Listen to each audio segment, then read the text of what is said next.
오늘의 첫 번째 키워드는 마지막 승부인데요. 세 분께 저희가 드렸던 질문은 지지부진한 보수의 빅텐트에 시동이 걸릴까? 이 질문이었는데 저희 뭐 터줏대감이신 조홍천 의원부터 답을 좀 해주시죠. 시동 걸릴까요? 저는 힘들이라고 봅니다. 한동훈 전 대표가 자기가 유세에 참가할 세 가지 조건 걸었잖아요. 예. 윤석열 대통령하고 절연하고 계엄 탄핵에 대해서 반성하고 그다음에 당내 그 강성 그 뭐라 그래? 어쨌든 뭐 자통당이 있다고 예. 그래요. 자유통일당 세력과의 뭐 절연 이 세 가지를 얘기했는데 지금 그게 충족이 안 된 상태에서 그래도 한동훈 후보는 대표는 어떻게든 들어오긴 올 거예요. 그렇지만 이준석 후보가 그런 게 정리가 안 된 상태에서 예. 들어가면 오히려 자기 정치적 생명, 미래를 까먹는 일이기 때문에 그건 지금 필요 조건이 아예 지금 안 된 상태입니다. 제가 보기에는. 예. 그러니까 그걸 어떻게든 해놓고 그리고 둘이의 시너지가 확실할 때, 뭐 그때 뭐 얘기를 할 수가 있는 거지. 전제 조건이 윤 대통령과 어제 뭐 그저께 탈당을 하셨지만 확실하게 절연했다? 조금 아닌 것 같거든요. 어쨌거나 그 전제 조건, 필요 조건이 아직 충족이 안 됐기 때문에 그건 힘들 거라고 저는 봅니다. 그러면 이제 신동욱 수석 대변인께 여쭤봐야 될 것 같은데요. 저는 여러분들이 조건을 자꾸 거는 걸 굉장히 긍정적인 시그널로 보거든요. 아예 네. 관심이 없으면 뭐 조건을 걸 필요도 없는 것이고 아예 안 할 텐데 특히 이제 이준석 그 후보 같은 경우에는 제 느낌으로는 말이 굉장히 많이 빨리 달라지고 있는 듯한 느낌을 받거든요. 물론 뭐 원론적인 얘기다라고 얘기할 수도 있겠지만 오늘 그러니까 오세훈 시장 토론회에 이준석, 김문수, 오세훈 제가 봤을 때는 드림팀이라고 저는 생각을 합니다. 그래서 이번 대선 전체를 틀어서 가장 저는 그림이 잘 나온 오늘 그 화면이라고 생각을 합니다. 그래서 네. 물론 뭐 개인적으로 가까워서 왔을 수도 있고 하지만 아예 관심이 없으면 이런 자리에도 안 나오는 것이 저는 맞다라고 보고 있고 또 여러분들이 하는 걸 보면 저희가 그동안 굉장히 좀 진통이 있었잖아요. 근데 결국은 뭐 일종의 반명 빅텐트나 이런 부분들은 전체 선거 구도로 보면 될 수밖에 없는 것 아닌가요? 저는 그런 느낌이 좀 들긴 합니다. 예. 민주당에서는 오히려 빅텐트는 민주당이 치고 있다. 뭐 이런 입장이신 것 같아요. 박용진 의원님 생각은 좀 어떠신가요? 우리 신 의원님 저처럼 이렇게 긍정적으로 보시니까 별로 급한 게 없는 거 아닌가 생각도 들고. 네. 그러니까 지금 말씀하신 대로라면 뭐 이준석 후보는 좀 이따 얘기를 하고요. 그 당내 여러분들이 뭐 힘을 합치면 하와이 계신 뭐 분부터 네. 새우깡, 하와이 홍. 뭐 새우깡 드시던 분들 이런 분들까지 먹던 과자 내버려두고 그 하와이에서 쏴대던 대륙간탄도 좀 자제하고 이런다고 그래서 예. 그게 무슨 빅텐트겠습니까? 그냥 내부 정리, 내부 청소 정리 이런 거고. 네. 그러니까 지금 조금 의미 있다고 그러면 전 당대표였던 이준석 후보가 양도구역 문제에 대한 본인의 반성을 또 당도 반성해야 된다. 이제 이렇게 이야기를 하면서 좀 단일화를 한다고 그러면 그게 어떻게 보면 시너지를 좀 기대해 볼 만한 일일 텐데 우리 조홍천 의원님 말씀하신 것처럼 이준석 후보가 어떻게 지금까지 만들어 왔는데 지금 그거를 다 미래까지 다 걸고 그냥 간다? 그거는 이준석 개인으로서도 그렇고 한국 정치에서도 별로 이렇게 탐탁치 않은 상황이 만들어지는 것으로 보여서요. 예. 그건 어려울 것 같아요. 일단은 오늘 있었던 아주 중요한 일정이다. 김문수, 이준석, 오세훈 시장까지 이제 세 명의 그림이 한샷. 좋잖아요. 예, 네, 그 그림이 얘기 좋잖아요. 하셨는데 아주 긍정적이죠. 아니 민주당 예. 민주당의 빅텐트라고 주장하시는 걸 듣고 저 굉장히 놀란 게 예. 아니 그 뭐 누구죠? 김상욱 의원 우리 당에 네. 또 김용남 전 의원 이런 분들을 그건 빅텐트라고 아니 저희는 빅텐트 쳤다고 한 적 아니 없고요. 그 얘기를 자꾸 하셔서 아니 네. 제 표현은 텐트를 쳤는데 사람이 너무 많이 들어와서 터질 것 같아. 텐트가 좀 찢어질 지경이긴 빅텐트가, 한데 예. 그분들이 무슨 뭐 세력 대 세력으로 한 건 아니죠. 근데 다만 뭐 지금 상황에서 결과 소속 정당이 달랐던 다른 정치인들이 많이 민주당으로 이렇게 오고 이재명 후보 지지를 하는 건 국민 전체적으로 국민들이 보실 때는 아 저쪽이 승기를 잡았고 또 더 나아가서는 저쪽이 좀 안정적으로 국정을 운영할 수 있겠구나라고 하는 그런 안정감은 줄 수 있을 건 같아요. 이참에 좀 한번 여쭤봐야 될 것 같은데 유독 넘어가시는 분들 중에 개혁신당 출신이 좀 많으신데요. 없는 집안에 뭐 더 그러니까 참 창피해요. 그러니까요. 허은하 전 대표까지도 오늘 이재명 후보 지지 유세에 나서가지고 개혁신당도 국민의힘도 보수가 아니다 뭐 이런 얘기를 좀 했어요. 그러면 민주당이 보수인가요? 김상호 그러니까 의원은 또 김상호 이제 의원도 그런 얘기. 민주당을 참 보수 정당으로 만들기 자, 위해서 간다고 저 정말 뭐 개인적으로 허은하 전 의원, 허은하 대표, 정말 개혁신당에서 그래도 같이 고생하고 부대꼈던 그런 분인데 예. 개딸 맛을 아직 덜 봐가지고 저랬을 겁니다. 개딸 맛을 보신 박용진 의원님도 지금 근데 듣고 아니 뭐 계신데. 그래도 예. 뭐 참을인자 10개를 쓰고 살아야 돼요. 아니 그러니까 뭐 비로함을 참으면서 계속 계시는 거고 저 같으면 저 비위가 약해가지고 도저히 있지 못하고 나왔는데 예. 거기서 보수 얘기하고 거기서 자기 생각하면은 곧장 저격되고 한 발의 총알이 남아 있으면 널 쏴 죽이겠다. 네. 고르면 살이 되지 않는다. 곧 얘기 들을 거예요. 거기 가서 뭘 어떻게 하겠다고. 유일체제. 응? 예. 1인 정당인데 난 도대체 이해가 안 돼요. 어쨌든 거기서 네. 뭐 잘해보시기 바랍니다만은 그건 아니다. 오늘은 제가 좀 가만히 있어도 될 것 같아요. 근데 지금 제가 아니 거기도 빨리 도배하세요. 질문을 좀 드려야 되는데 예. 지금 빅텐트의 시동이 걸릴까에 있어서 두 분은 좀 부정적이셨고 이제 긍정적으로 답을 드렸는데 오늘 이제 이준석 후보 같은 경우에 예. 저희 채널A와의 인터뷰에서 이런 얘기를 좀 했어요. 젊은 사람을 화끈하게 밀어 주자로 바뀌어야 대세론이 형성된다. 이제 마치 본인으로 좀 단일화가 되면 이길 수 있다. 뭐 이런 취지로 좀 해석이 됐고 또 마지막 승부를 걸어야 할 시점이다. 이런 얘기를 해서 이준석 후보도 역시 단일화에 약간 마음이 열려 있는 게 아니냐는 해석이 나왔거든요. 그러니까요. 그게 이제 우리 조홍천 전 의원님 나오셨으니까 제가 뭐 개혁신당 얘기에 대해서 하는 건 좀 조심스럽습니다. 아니, 마음대로 하세요. 제가 느끼기에는 이준석 후보 아니, 같은 경우는 단일화를 안 하겠다고 아니고 최종적으로는 나로 단일화를 해주면 그렇죠. 좋겠다. 이 얘기 그렇죠. 같아요. 그렇죠. 그리고 네. 적어도 그게 안 되면 처음에 동탄 모델이라는 얘기 했잖아요. 네. 3당이 같이 가는데 그쪽 얘기를 들어보면 결국은 이준석이 되는 3자 구도가 될 것이다. 이제 이 얘기를 자꾸 하기 때문에 그러다가 이제는 나로 단일화라는 얘기를 하는 걸 보면 예. 단일화 생각은 있다 분명히 저는 그래 봅니다만 근데 그게 예. 있습니다. 근데 그 나로 단일화 하는 거는 저희가 추대하지 않는 이상 뭐 여론조사라든지 이런 부분들인데 아직은 시간이 좀 있으니까 뭐 그것도 일종의 선거 캠페인일 수 있다고 보는 거죠. 그러나 단일화 생각이 아예 없다라고 얘기한 것과는 온도가 사실 며칠 사이에 너무 달라져서 예.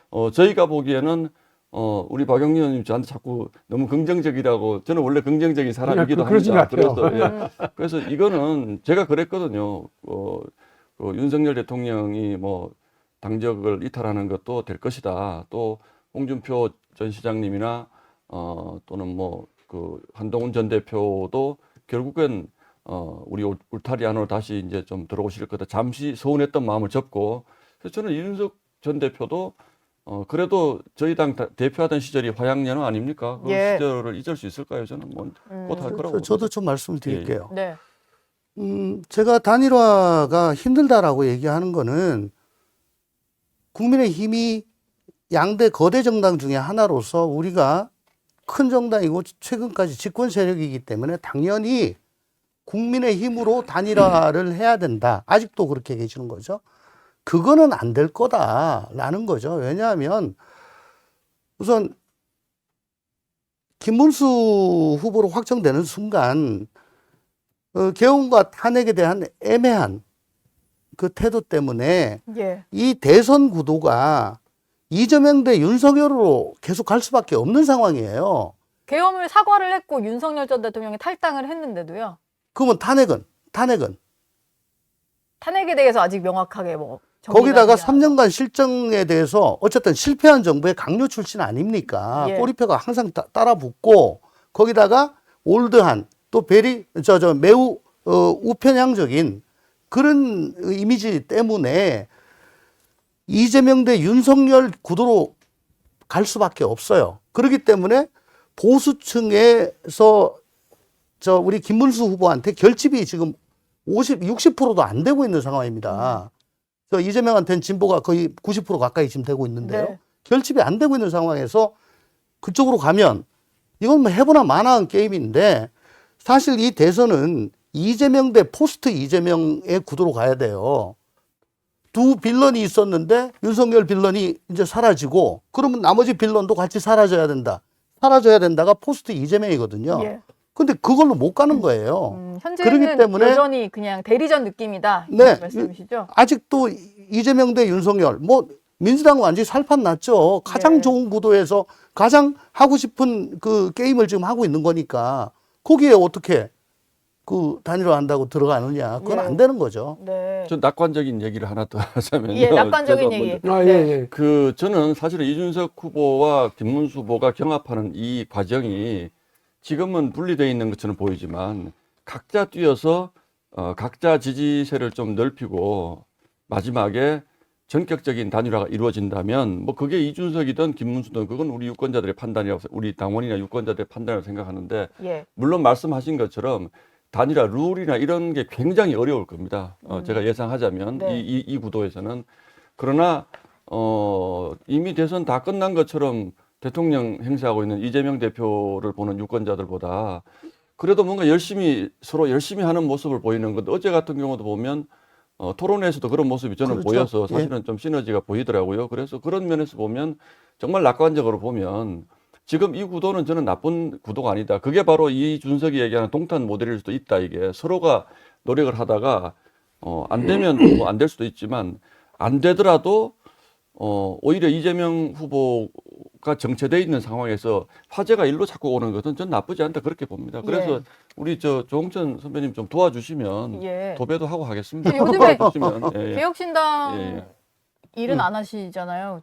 아니 그렇죠. 열심히 당원 방송하고 아니십니까? 있고 예. 또 다당제 해야 된다. 네. 다당제에 뭐 모든 걸 다 걸었다. 악마한테라도 내 운명을 맡기겠다라고 얘기하고 다니고 있죠. 선거운동 열심히 안 한다는 얘기 한 거예요. 예. 아니, 방송으로 하시니까. 아니 선거운동 그 컨셉 자체가 달라요. 지금 1당, 2당은 예. 전통적으로 그 세과시하면서 뭐 으쌰으쌰하는 그런 분위기인데 여기는 개인기로 돌파하는 스타일이니까 지금 달라요. 신동 의원이 말씀하신 거랑 좀 일맥상통한 여론조사가 있어서 이거 보여드리고 박용진 의원께 질문을 좀 드릴까 하는데 이게 오늘 발표된 리얼미터 여론조사인데 추이가 있어서 좀 가지고 와봤습니다.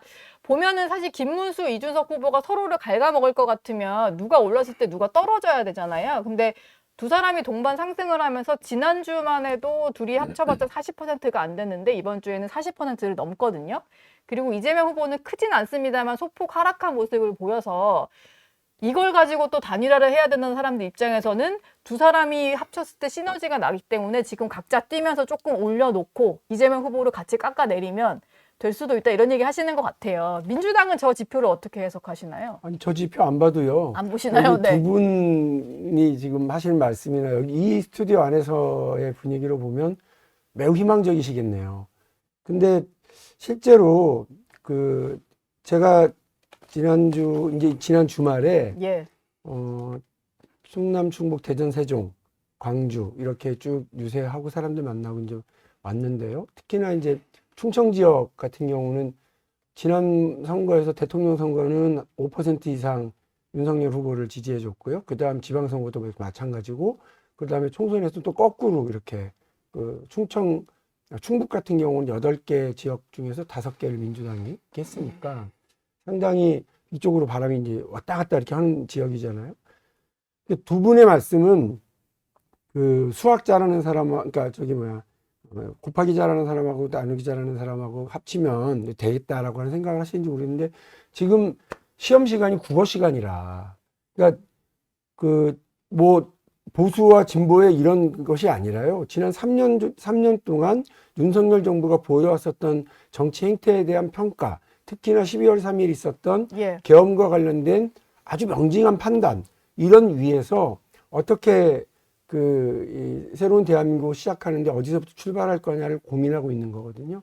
그러니까 개혁신당도 물론 윤석열 대통령의 그 폐악에 시달리다가 뭐 나온 그런 흐름이긴 합니다만 역시 지금도 우리가 남이냐 난 이렇게 얘기할 윤석열하고 수 있는 상관없어요. 지금 후보가 다당제 후보가 종천이 아니니까 네. 뭐. 그래서 지금 말씀드리는 상황으로 보면 뭐 숫자를 더하면 뭐가 될 것처럼 생각되시는지 모르겠지만 이 선거가 왜 시작됐느냐. 작년에 그 총선했고 내년에 지방선거했고 올해는 뭘 좀 해야 되는 선거 시기인데 없는 애였는데. 선거 없는 애니까 국정과제 몰두해야 돼. 이 시기에 왜 지금 선거를 해야 되느냐를 네. 국민들이 모르고 있는 게 아니에요. 예. 그거를 막 탄핵하여 법을 잡고 뭐 이러면서 이렇게 그 시장 장터에서 뭐 예. 이렇게 하는 것처럼 한다고 그래가지고 우리 국민들이 거기에 홀리거나 그렇게 바보가 아니라는 걸 너무 까먹고 계시는 것 같아요. 이 선거가 왜 생겼느냐에 대해서 그건 사실 국민의힘 입장에서 좀 아픈 부분이 있을 것 같긴 근데 해요. 저는 사실은 그런 상황이라면 우리 박용진 전 의원님이 출마하셨으면 60% 넘었을 거라고 저는 생각을 합니다. 자꾸 그런 얘기 하면 아니요, 혼나요. 아니요. 그런데 왜 그러냐면, 예.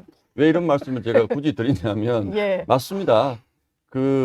지금 지난 3년 동안에 벌어졌던 이 모든 일에 대해서 국민들이 총체적인 책임을 물으시는 거잖아요. 그거는 어느 정당임을 떠나서 정치에 대한 신뢰도가 매우 나빠졌다. 그렇기 때문에 국민들은 뭔가 새로운 정치를 희구하기도 하고 또 지금 이 정치로는 안 되겠다라고 생각하는 측면이 있어요. 그래서 저희가 1차적으로 이제 이제 융단 폭격을 당하는 것이긴 하지만 이게 대선 국면으로 와서 가만히 생각해 보면 그렇다고 해서 그러면 이재명한테 나라를 맡겨야 되나? 이거는 정말 굉장히 심각한 고민이거든요. 그래서 저는 저 지지세가 뭐 50%에 올라선 것처럼 보이지만 결코 민주당이 지금 낙관하기에는 너무 이르다라는 생각을 제가 합니다. 예. 관련해서 내가 한 말씀 예, 드릴게요. 네. 이재명 후보의 지지도가 ARS건 전화 면접이건 40대 초반 정도까지 떨어지지 아니하면은 사실 저 50원절에 있으면요. 둘이 아무리 합쳐봐야 안 돼요. 네. 지금 50 넘잖아요. 예. 그죠? 저는 이 점에 있어가지고 우리 국민의힘이 과연 이번 대선을 치를 생각이 있느냐 없느냐를 난 묻지 않을 도리가 없어요. 왜냐하면 파기환송심 이후에 파기환송 재판부에서 5월 15일 벌써 며칠 전입니다. 그때 첫 기회를 잡았을 때 갑자기 민주당에서 대법원을 겁박했습니다. 네. 조희대 저 대법원장 탄핵하겠다, 또 청문회하겠다, 예. 조희대 특검법 하겠다, 공직선거법 행위 빼서 면소 만들겠다, 대통령 돼가지고 재판 못하게 하겠다, 법관수 100명으로 늘리겠다, 헌법재판소가 4심으로 될 수 있도록 하겠다. 7종 세트를 늘어놨어요. 네. 이렇게 되면은 대한민국은 베네수엘라나 에콰도르나 뭐 멕시코 같은 그런 나라가 됩니다. 자, 이런 상황에서 저는 이게 말이 안 된다. 대한민국의 상권이 분립이 아니고 상권이 귀일되면 이건 독재다. 네. 근데 지금 내란 종식시키고 내란 장당 척결한다는데 거기다 독재를 갖다 주게 되면 나라가 어떻게 될 것이냐. 저는 혼자 외롭게 외치고 다녔는데 국민의힘 뭐 했습니까? 한덕수 총리하고 단일화한다고요. 일주일 다 까먹었어요. 그 이슈에 묻혀가지고 이거 그 여론 공세를 했어야 되는데. 그때 민주당이 예. 대법원을 사법부를 향한 겁박 지금도 계속되고 있습니다만은 네. 이미 좀 구문이 됐죠. 예. 그때 나오자마자 사실은 거기에 매진해가지고 떨어뜨려 됐어요. 그러면 40% 밑으로 내려갑니다.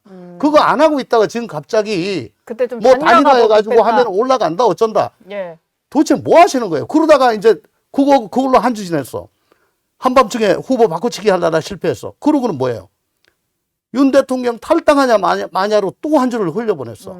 도대체 5주 남은 것 중에 2주를 그렇게 보냈습니다. 예. 지금 어떻게 오늘 대선을 많이 할 마음이 있는 겁니까? 많이 없는 겁니까? 혼나시는 분위기인데. 좀 편하게 이거. 오셨는데 예. 왜 그렇게 화를 아니요, 화까지 뭐 내시면서 디테일하게 드릴 말씀 있지만 제가 안 하겠습니다. 겸허히 수용하겠습니다. 예. 오르신 말씀을 하셔서 어쨌든 아까운 저희도 이슈가 안타까운 거고 사실은 뭐 조희대 대법원장 특검하겠다 또 뭐 헌재를 뭐 사심제로 이런 부분들은 저희도 정말 깜짝 놀란 게 민주당이 이렇게 저희를 도와주실 줄을 몰랐습니다. 근데 그걸 못 아니, 받아먹잖아. 못 그래서- 받아먹는데. 좀. 예. 그래서 저희는 사실은 이제 후보 단일화 문제는 물론 절차적으로 정말 저희가 보기에는 안타깝고 아쉬운 점이 많은데 저희는 저렇게 열심히 도와주실 줄을 몰라서 정말 조금이라도 더 경쟁력 있는 후보를 뽑아봐야 되겠다라는 그 의욕이 너무 과해서 그렇게 된 예. 것이지 뭐 누가 세간에 얘기하는 것처럼 당 지도부가 누구를 내정을 해놓고 억지로 꿰어 맞추기식으로 한 것 그런 것은 아니다. 제가 보기에는. 근데 그래서 그거를 국민들이 좀 이해를 해주셨으면 좋겠습니다. 근데 국민들- 그 예. 말씀은 제가 전적으로 겸허히 수용하겠습니다. 예. 네. 국민들 이제 좀 상식으로 보면 어찌 보면 대통령을 뽑는 선거긴 하지만 정치 세력을 선택하는 거기도 하거든요. 그러니까 입으로는 전부 다 국민의 삶을 책임지겠습니다 얘기하고 국민 통합을 만들어내겠습니다 이야기를 모두가 다 하죠. 국가의 가장 중요한 문제니까. 근데 지금 그 국민들이 다 보고 계신다니까요. 그러니까 방금 말씀하셨던 한덕수, 김문수 단일화 그 난장판. 그 이해가 되지 않는 일들이 쭉 진행되면서 국민들이 다 등 돌려 버렸고요. 또 지금도 사실은 그 여진이라고도 할 수 있죠. 홍준표 그리고 한동훈 그 같은 경선 후보들이 흔쾌하지 않은 모습도 그렇고요. 또 더 나아가서는 이준석의 존재는 사실은 그 당의 대표인데 왜 나와 있는지 그 당이 얼마나 패권적이고 아까 뭐 잠깐 뭐 개따로 쪽 얘기하셨습니다만 그거 못지않은 어마어마한 이런 문제점들에 대해서 보여줬던 것들을 정확하게 보여준다고 대통령이 네. 내부 총질하는 사람 이렇게 하니까 그 문자 보내고 이런 황당한 일들이 다 떠오르고 있는 상황이란 말이에요. 그러니까 국민 통합, 그리고 뭐 국민 먹고 살게 하는 문제 네. 이와 관련한 저 세력을 믿을 수가 있느냐는 거예요. 예. 국민들의 지금 고민과 불안은 그러니까 뭐 이재명 후보의 여러 불안 이런 것들 지적하고 민주당이 그러니까 좀 너무 나가는 거 아니냐라고 이야기하시는 부분들이 있습니다만. 그럼에도 불구하고 역으로 보면 국민의힘에게 나라를 맡기면 어찌 될지 지금 보여주고 이미 3년 내내 봤고 국민의힘이 다시 국민의힘 안에서 나갔던 사람하고 다시 손을 잡아본들 그게 또 어떻게 될지 지금 과정이 보여주고 있는 상황이다. 그래서 국민들이 이 잔재주를 가지고서 믿질 않아요. 그래서 저는 아마 이번은 국민의힘도 최선을 다하시되 매를 맞으셔야 돼요. 매를 피하시면 안 된다고 생각하고 저는 선거운동을 민주당은 잘할게요 뭐 이 얘기보다 한 60%를 무슨 얘기를 하느냐면 국민의힘을 사랑하시고 평생 뭐 민정당, 민자당, 저 새누리당, 한나라당 여기 찍으셨던 분들 존중하는데 그 매를 아끼면 안 됩니다. 이번에는 그 따끔하게 정말 회초리 드셔야 된다고 생각하시고 그래야 보수가 정신 차리죠. 그래야 보수가 뭔가 좀 황골탈퇴해야 그 힘 때문에 민주당도 달라지려고도 노력하고 국민의 시선, 눈높이를 더 의식하게 될 거라고 제가 말씀드려요. 견제 세력으로서의 보수가 국권이 있어줘야 지금 종편 의원님. 방금 네. 대통령 선거가 어떤 한 사람 대통령을 뽑는 것뿐만 아니고 정치 세력을 선택하는 거다. 좋은 말씀 하셨습니다. 정말 21대 국회 때도 예. 참 한심했지만 22대 국회가 되면서 법사위원장이 민주당. 일당으로 갔어요. 예. 그러니까 패스트 트랙이고 뭐고 할 필요가 없습니다. 사흘 나흘이면 입법이 돼요. 예. 자체 패스트 트랙 그렇잖아요. 하시던데요? 예. 법사위원장, 국회의장. 다만 대통령만 당이 달라가지고 계속 거부권 행사를 했었죠. 자, 거기다가 뭐 옆에 계셔가지고 제 참 안 됐습니다만 어쨌든 비명 행사를 다 시켜가지고 고개 쳐들면 어떻게 된다는 거 다 보여줬습니다. 네. 그래서 22대 들어가지고는요. 정말 고요한 밤 고룩한 밤이지 저 당에서 딴소리가 아무것도 안 나와요. 저렇게 일사불란한 일극체제 정당이 되어버렸습니다. 그런 정당이 대선 선거 기간 중임에도 불구하고 대놓고 대법원을 완전히 압살하겠다라고 하는 거를 저렇게 해요. 원래 선거운동 기간 중에는 연애할 때 손에 물 묻히지 않게 해주겠다. 별도 따주고 달도 따주겠다라고 하고 결혼하면은 내가 언제라고 합니다. 예. 지금은 연애하면서 내가 언제 그래요. 이거 뭡니까? 이 세력이 지금 되면은 지금 입법부야 워낙에 여기 있고 이제 행정부 가져가고 법원은 완전히 압살하고 그럼 남는 게 뭐가 있어요? 그러니까 이걸 보셔야 돼요. 대한민국이 어디로 갈지 난 잠이 안 와요 지금. 예. 저도 이제 우리 박영진 의원님 말씀에 한 말씀 하지 않을 수 없는 게 정말 이게 뭐 여야를 떠나서 아까 이제 제3당 말씀도 하셨지만 정당이 저는 이렇게 가서는 안 된다고 생각을 합니다. 민주당도 보면 정말 민주정당이 아니거든요. 심지어는 어떤 정도로 비민주적이냐 하면 이제 본회의장에 이렇게 저도 이번에 첫 22대 국회 들어가 보면 이재명 대표가 딱 입장하면 민주당 의원들의 목소리가 달라집니다. 일단 소리를 막 지르기 시작을 해요. 일단 저희 당 의원들의 발언에 대해서. 그리고 어느 날은 이재명 대표가 야 오늘은 조용히 하란다 이런 얘기가 저희한테 전해오잖아요. 그럼 그날은 뭐 총리가 무슨 목소리를 높이든지 다 조용합니다. 이게 이제 이런 걱정을 하는 거예요. 이제 지난 3년을 또 지적을 하셨으니까 저희도 당정 관계에 대해서 당이 제대로 얘기를 못했다는 비판을 굉장히 많이 받았고 네. 그 비판이 사실은 저희 당의 가장 아킬레스건이 되면서 이게 지금 정권이 무너진 측면이 이제 솔직히 있는데 저는 이재명 후보님 대통령 되시면 그거보다 훨씬 더 무서운 일이 일어날 거라고 생각을 합니다. 그래서 제가 꼭 무슨 이걸 떠나서 실제로 이재명 그 후보님이 당을 운영하는 방식을 보면 본인이 스스로 뭐 이렇게 막 수용을 하는 이게 아니고 하는 척 하겠지만 이재명 대통령이 뭘 하는 것에 대해서 무슨 어떤 분이 만약에 토를 달면 진짜 아까 말씀하셨잖아요. 내가 총알 한 발 남았으면 당신 쏴주게 이런 예. 얘기가 무수히 나올 것 같아서 그래도 우리가 좀 앞으로 가야 되지 않겠습니까? 그런 의미에서 예. 이재명 후보는 저는 곤란하다 이렇게. 예. 그럼 저 제3당 지금 동의하시는 거네요? 그 나중에 토론하면 하시죠. 예. 아까는 매우 희망적으로 이 상황을 보시더니 지금 또 비관적으로 민주당 이렇게, 집권 시는 좀 네, 비관적으로 비관적으로 보시는 보시는 것 같아요. 예. 근데 실제로 지난 3년 동안의 입법부와 행정부 간의 갈등과 이 대화 없는 상황을 헌재가 딱 지적을 한 거잖아요. 그러니까 왜 서로 자제하지 못하고 대화하지 못하고 국민을 설득하려고 안 했냐 예. 인 건데. 서로 문제가 있다라고 본 거죠. 근데 이제 보면 네. 지난 총선 때 왜 국민을 설득할 시간이 있었는데 왜 안 했냐, 그 기회를 왜 놓쳤느냐고 질책을 한 거예요. 그때 국민을 설득하고 국민들에게 어쨌든 약속을 제대로 된 견제를 해보겠다고 약속했었던 민주당을 말씀하신 비명행사 논리가 있었고 뭐가 있었고 간에 국민적인 선택의 결과는 민주당이 압도적인 일당이 된 거죠. 그리고 이번 선거의 결과도 국민들이 선택하실 거예요. 그거는 왜 선택을 그렇게 하느냐, 다른 데가 아니라 그냥 국민들이 지긋지긋하게 지난 3년을 기억하고 있기 때문에 그렇습니다. 그 어디 가서 딴 데에 가서 원망하실 생각이 안 하셨으면 좋겠고요. 근데 그 지긋지긋한 3년의 모습을 또 민주당이 아니요. 반복할까봐 뭐가 예. 그때는 문제였느냐면 두 개의 결다른 정당이 그 입법부 행정부를 서로 나눠주면서 서로 대화도 안 하고 타협도 안 하고 이런 거 없고 대통령이 그 모양으로 한 거 아니에요. 네. 그러면 그것과 관련해서 국민의 선택으로 입법부를 민주당이, 국민의 선택으로 행정부를 민주당이 운영하는 게 그걸 왜 독재라고 그러냐는 거예요. 그리고 그 과정에서 어쨌든 지금 대한민국에 놓여 있는 따박따박 해야 될 일들 하나하나 처리해야 될 일들에 대해서 속도감 있게 진행하는 거 필요하다고 생각합니다.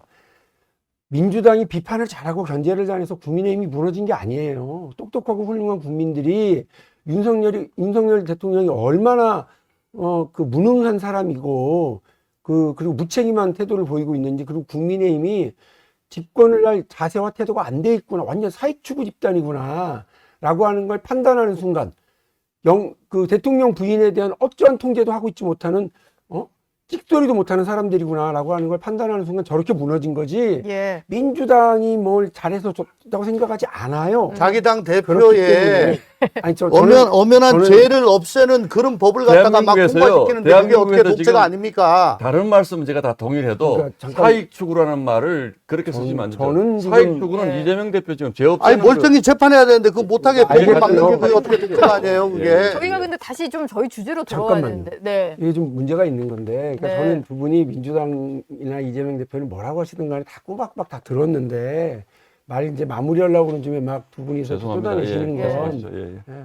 제가 나이가 어려서 형들한테 혼나는 기분이잖아. 독재가 아니라니까 빡쳐가지고 그랬습니다. 제가 예. 중간에 그러니까 개입을 좀 못했는데. 국민들의 선택을 존중하고 지켜보실 필요가 있고, 네. 필요한 일들을 행정부와 입법부가 발맞춰 나가면서, 그렇다고 국민의힘이 적은 숫자가 아니에요. 또 개혁신당도 존재하고 그러기 때문에 야당으로서 두 세력이 합당을 하든지 말든지 어쨌든 그 역할들을 잘 해주셔야 돼요. 네. 열성만 있어도 대한민국이 그렇게 호락호락 넘어가지 않고, 대한민국 국민들이 대한민국 전체가 독재로 가는 것을 지켜보지 않으실 거라는 말씀입니다. 네.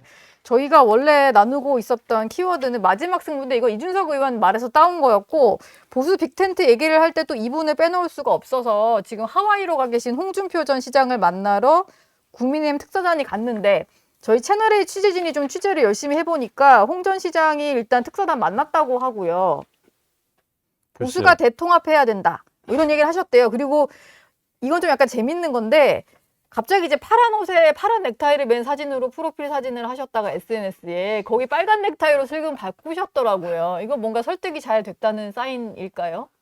그렇게 볼 수밖에 없지 않습니까? 넥타이 색이 저는 오늘 오전에 슬그머니? 사실은 파란색 넥타이를 메고 사진을 올리셨다고 기자분이 전화가 와서 깜짝 놀랐는데 또 바뀌셨더라고요. 그래서 아마 빨간색으로. 제가 정확히 몇 시에 도착했는지 모르겠는데 한 8, 9시간 정도 하와이에 머무른다는 얘기를 제가 들었는데 아마 저녁 식사하시면서 이런저런 얘기했는데 저도 궁금해서 이제 통화가 안 돼서 그 보니까 채널A가 단독 보도로 뭐 보수 대통합에 뭐 해야 된다 이런 예. 취지의 말씀을 하셨다 그래서 네. 뭐 얘기 잘 됐으니까 그런 거 아닐까요? 아, 근데 채널A 저는- 오보가 아니라면? 생각보다 너무 저렴하시다. 뭐 찾아갔다고- 설득이 잘 됐다고 볼 수도 있잖아요.